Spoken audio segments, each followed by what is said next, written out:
Assalamualaikum warahmatullahi wabarakatuh. Bismillah walhamdulillah wa syukurillah wassalatu wassalamu ala rasulillah la hawla wa la quwata illa billah amma ba'd. Para pemirsa dan pencinta channel Ngaji Ekonomi Syariah dimanapun berada yang sangat saya muliakan, dan mudah-mudahan kita semua selalu dalam rahmat dan ridha Allah. Amin amin ya rabbal alamin. Kita melanjutkan ngaji ekonomi syariah yang kali ini kita akan mengambil tema tentang rohen. Rohen itu kalau kita kenal istilah ya bahasa Indonesianya namanya gadai atau pegadaian kalau sudah dalam kelembagaan. Nah, tapi ini dalam konsep Islam atau dalam konsep ekonomi syariah, sehingga kita artikan rohen itu adalah pegadaian syariah. Kenapa ini penting? Ya, ini sekali lagi tema ini akan memberikan pendalaman lebih jauh lagi terkait tema-tema yang lalu tentang qard atau hutang piutang. Dalam tema qard yang dulu ya pernah saya sampaikan bahwa hutang piutang itu hanya untuk orang yang kurang mampu atau orang yang dalam masuk kategori du'afa, dan tujuannya murni ta'awun, bukan tujuan bisnis. Karena apa? Karena hutang piutang itu nilainya ibadah, ya, sama dengan kurbatun, ya, nilai ibadah. Jadi kalau kita ibadah kepada Allah dengan sholat bisa, dengan puasa, berbuat baik, membantu dengan sesama, termasuk memberi hutang kepada orang lain, itu juga nilainya ibadah. Makanya dilarang oleh Allah mengambil untung dalam hutang piutang. Nah, dalam Islam juga ada konsep rohen. Ini juga sama, mirip dengan qard, hutang piutang. Tapi hutang piutang untuk orang yang mampu. Makanya kalau qard itu orang yang nggak mampu.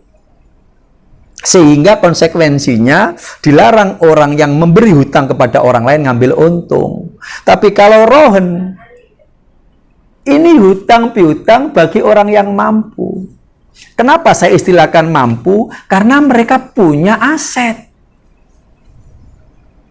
Mohon maaf ya, para pemirsa dan pecinta channel Ngaji Ekonomi Syariah.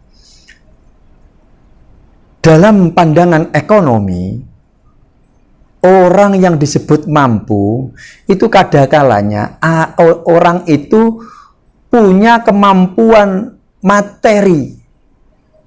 Finansialnya ada, ya uang lah, punya uang, tapi dia kadangkala tidak punya kemampuan atau kekayaan berupa aset.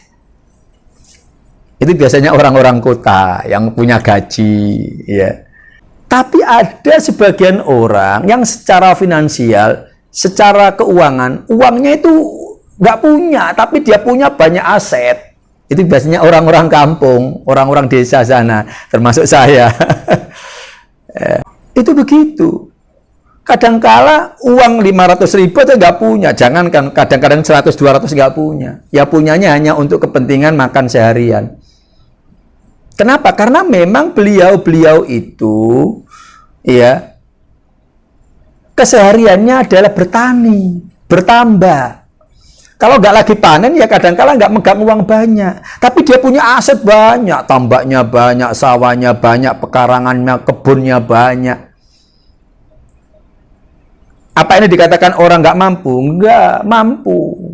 Apa boleh hutang? Boleh, tapi bukan qad, tapi rohen, gadai. Caranya apa? Pertama saya perlu awali dengan menyampaikan konsep. Apa sih rohen itu? Apa sih gadai syariah itu? Ya. Wa amma maknahu, anapun utawi maknane rohen fi syar'i miturut pandangan syariah, atau sering kita sebut istilah atau terminologi. Faqad arrafahu, mongko temen-temen paring pengertian atau paring kawero hu ing rohen sopo al ulama'u piro-piro ulama bi annahu kelawan setuhune gadai, setuhune rohen iku ja'lu ainin, dadekno barang, menjadikan barang lahakan iku ya duwe ain kimatun utawi rego, ma liyatun bondo kang rupa bangsa bondo duwe, finadri syar'i miturut pandangan syariah, wathiqatan sebagai jaminan kepercayaan, bidainin kelawan utang. Jadi kalau diartikan rohen atau gade itu menjadikan barang, ja'lu ainin lahakimatun maliyatun, yang punya nilai,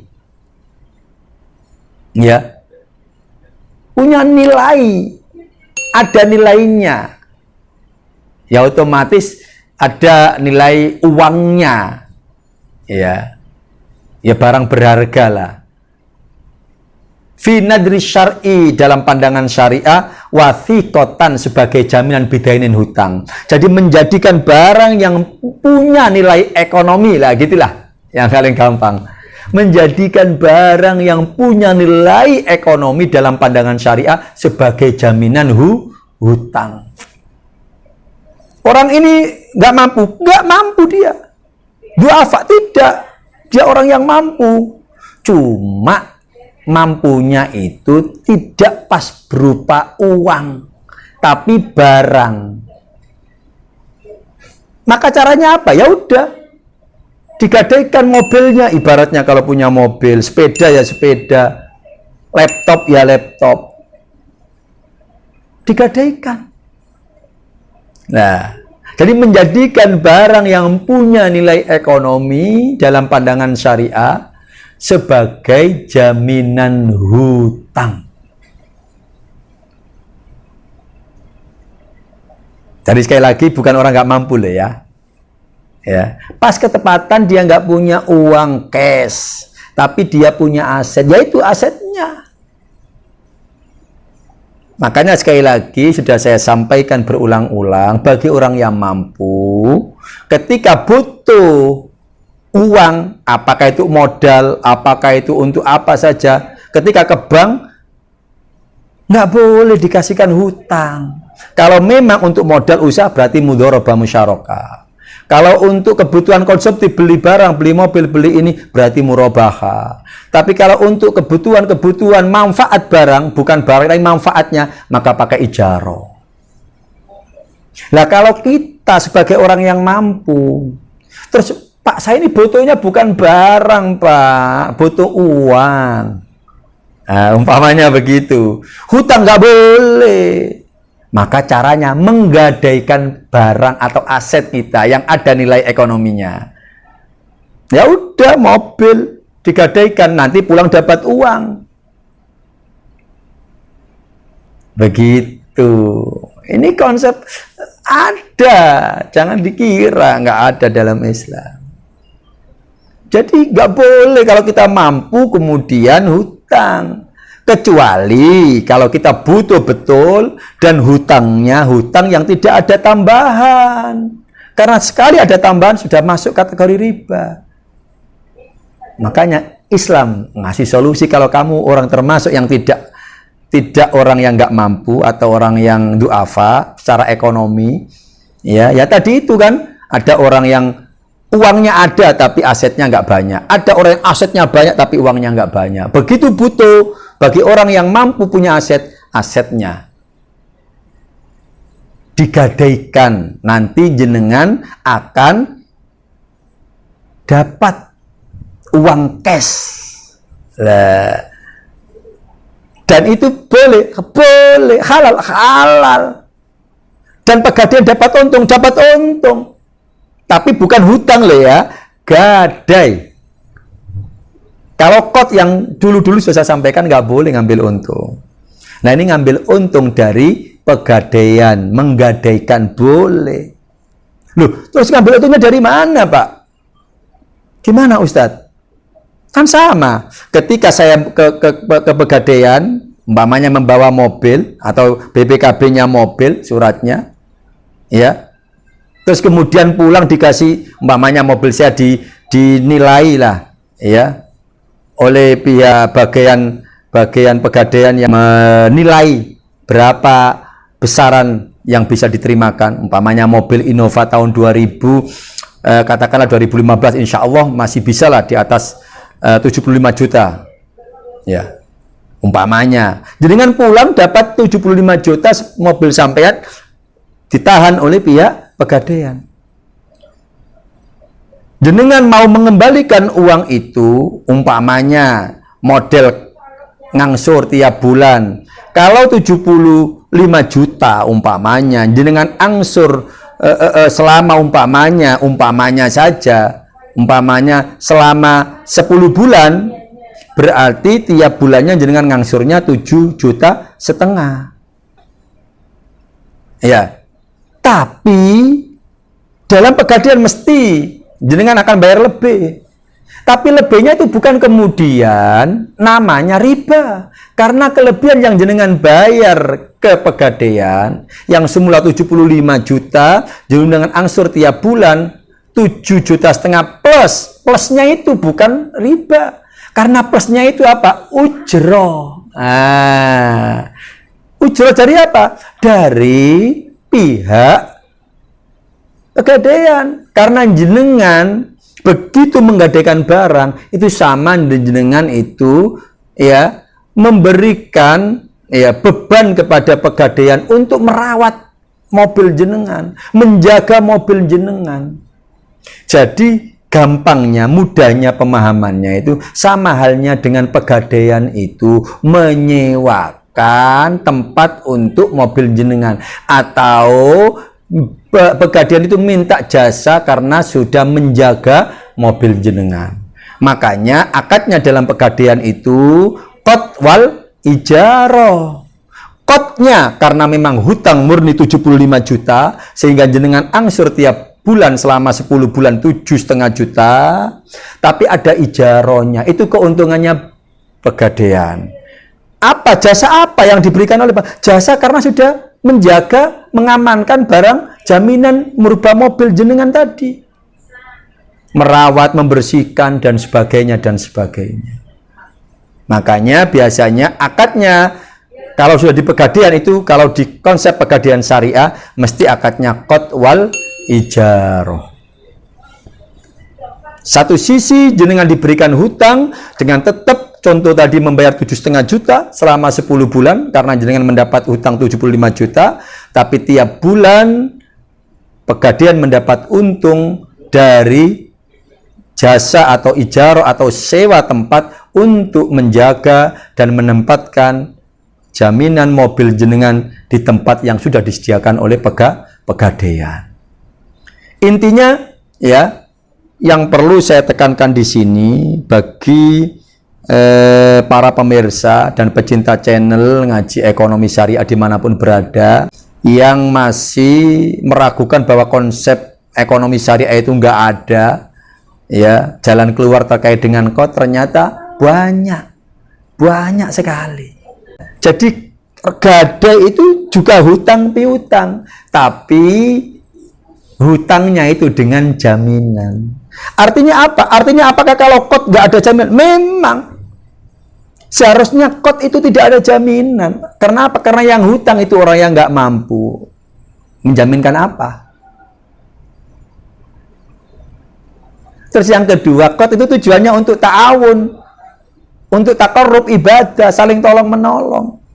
Tapi kalau rohen, ya, ini hutang bagi orang yang mampu, pas ketepatan dia nggak punya uang cash, tapi punya punya aset kekayaan. Makanya menjadikan asetnya itu tadi dijadikan sebagai jaminan hutang. Maka bedanya hutang dengan gadai di situ. Kalau hutang untuk orang nggak mampu, kalau gadai untuk orang yang mampu. Kalau hutang itu tidak boleh ada tambahan, tidak boleh ada pembebanan ya lebih ya dari pokok hutang yang diterima. Kalau digadai sama juga, cuma ada tambahan, tapi tambahannya itu bukan dari hutangnya, tapi dari ijarohnya. Ijaroh apa? Ijaroh karena pihak pegadaian sudah menjaga jaminan yang jenengan serahkan. Pegadaian sudah memberikan tempat untuk menyimpan barang gadai jenengan, jaminan jenengan. Nah itu yang disebut dengan nilai jasa tambahan yang dibayarkan oleh pihak yang menggadaikan kepada pegadaian syariah. Saya kira sangat jelas ini ya perbedaannya ya dan peruntukannya. Sehingga mulai sekarang sekali lagi bagi kita yang ketepatan termasuk kelompok-kelompok yang secara finansial cash money-nya nggak ada banyak, pas kebutuhannya butuh dana cash, maka kalau hutang caranya ke pegadaian. Aset jenengan yang banyak itu jenengan jadikan jaminan.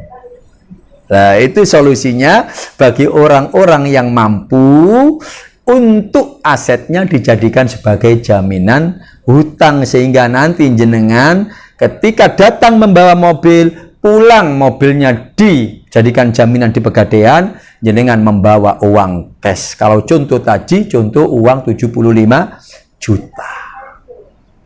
Jadi itu para pemirsa dan pecinta channel Ngaji Ekonomi Syariah yang terkait dengan gadai ya. Ini pilihan orang-orang mampu yang ingin mendapatkan cash money ya, karena memang ketepatan tidak punya uang cash yang cukup, sementara dia punya aset yang banyak, maka asetnya bisa dipakai untuk jaminan hutang. Saya kira bertambah jelas sampai di sini ya, dan bertambah banyak pilihan bagi kita untuk bisa selamat dan mudah menghindari ya akad-akad hutang piutang atau kredit yang ada di bank konvensional. Makanya sekali lagi saya harapkan mulai sekarang setelah kita banyak ya mengikuti Ngaji Ekonomi Syariah di channel ini ya, kita harus perlahan sedikit demi sedikit kita harus pindah ya secepatnya ke lembaga keuangan syariah atau perbankan syariah ya, sambil kita belajar untuk menyempurnakan ya. Sekali lagi jangan kemudian kita tetap ya terus ya terjebak oleh konsep ribawi yang ada di lembaga keuangan konvensional. Mulai sekarang lebih-lebih ya, mohon maaf ya, besok ya tanggal 10 Agustus itu tepat 1 Muharram 1443 Hijriah. Ya, tahun baru Islam, tahun baru Hijriah 1443, kita semangati. Mari kita berhijrah menjadi yang lebih baik. Hijrah di sini tuh yang semula ibadah kita kurang baik menjadi baik. Apa sholat kita? Yang semula kita malas-malasan membaca Al-Quran, kita hijrah. Ya, hijrah itu berpindah menjadi lebih rajin dan istiqomah membaca Al-Quran. Ya, termasuk hijrah dari ekonomi kita. Yang semula kita ekonomi yang mengikuti konvensional, kita berpindah ke syariah. Sudah nggak ada alasan lagi. Ya, sering kok saya sampaikan ini, syar'i ibadah kita, syar'i pula ekonomi kita. Kalau kita dalam beribadah, bersolat, ya berpuasa, berzakat, beribadah, kita berusaha untuk sesuai dengan syariah, maka jangan lupa ekonomi kita juga harus betul-betul pastikan juga sesuai dengan syariah. Karena bicara ekonomi itu bicara hasil mata pencaharian kita, uang kita. Yang kita makan, yang kita minum itu pastikan dari rezeki yang halal. Karena itu akan berdampak pada pertumbuhan kita menjadi daging, menjadi darah, menjadi tulang, bahkan mohon maaf menjadi sperma. Jadi jangan dikira, ini penting ini. Jadi kalau kita hati-hati dalam ibadah kita supaya sesuai dengan syariah, maka pastikan pula ekonomi kita juga harus hati-hati sesuai dengan syariah. Moto saya biasanya, syar'i ibadah kita, syar'i pula ekonomi kita. Mudah-mudahan dengan tahun baru Hijriah 1443 ya, ini kita betul-betul tidak hanya syar'i ibadah kita, tapi kita berusaha untuk menjadikan muamalah kita, ekonomi kita ya juga syar'i dengan cara belajar dan selalu mengikuti channel Ngaji Ekonomi Syariah. Jangan lupa ikuti terus channel ini ya. Kalau ada yang kurang, ada yang masih belum jelas, bisa ya para pemirsa dan pecinta channel Ngaji Ekonomi Syariah memberikan komen atau langsung bisa mengirim WA di nomor saya ya. Insya Allah dalam kesempatan ngaji-ngaji berikutnya akan saya jawab ya. Ini juga bagian dari ikhtiar kita untuk menambah wawasan dan pengetahuan. Oleh karena itu ikuti terus channel Ngaji Ekonomi Syariah, sambil selalu saya ingatkan sebagai bagian dari jariah kita, mohon di samping membuka channel, mengikuti channel ini, juga mohon kiranya bisa memberikan like, memberikan komen, dan membantu share.